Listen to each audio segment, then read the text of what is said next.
I'm very proud here today to be representing the Center for Sustainable and Responsible Organizations. I'm very honored and lucky to be working with a group of very intelligent colleagues who are always wanting lots more money to do their work.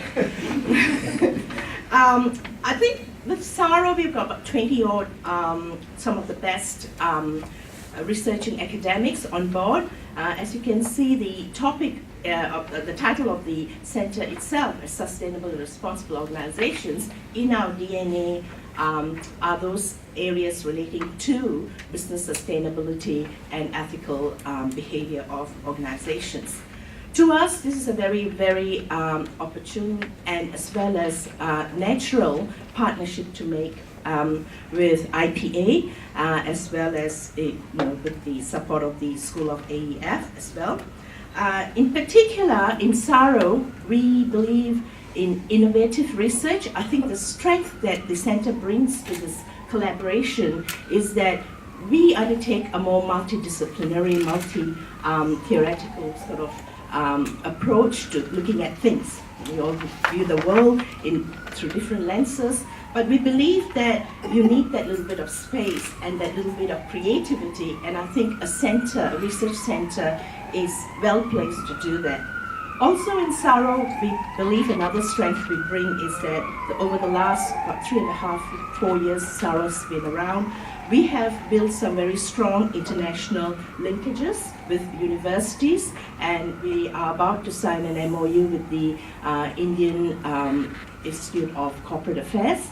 And these are sort of the linkages I hope that I can bring to IPA as well to explore further research at the international level. And also, I believe CSaRO brings with it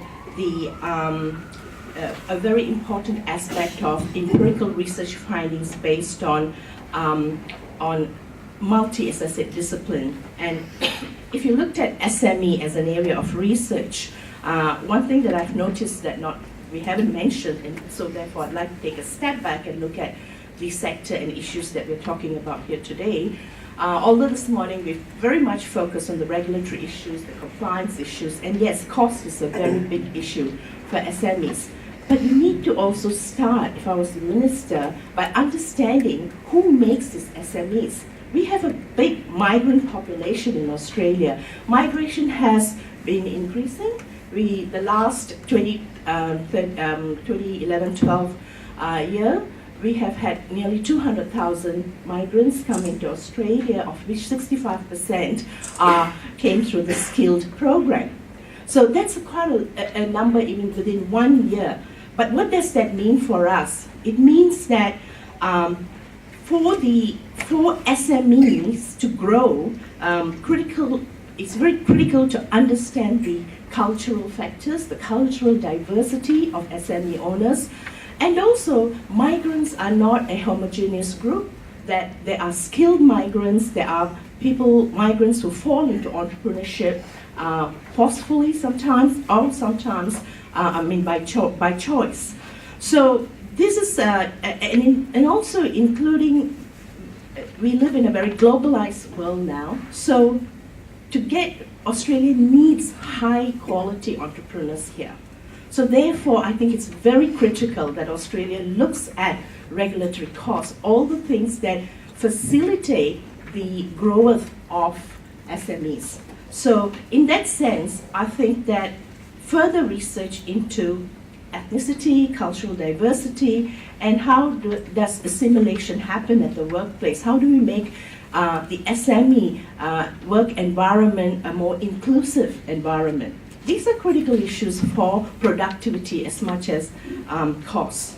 So without further ado, once again, I would like to thank the IPA for giving us this wonderful opportunity to work with you, and for Barry for his enthusiasm and support. And in particular, I'd like to thank my two colleagues, Professor Peter Carey and Josh Danowski, who've worked very, very hard to get this going. Well done, guys. And also to our guest speakers, particularly Robert, who's traveled from a long way.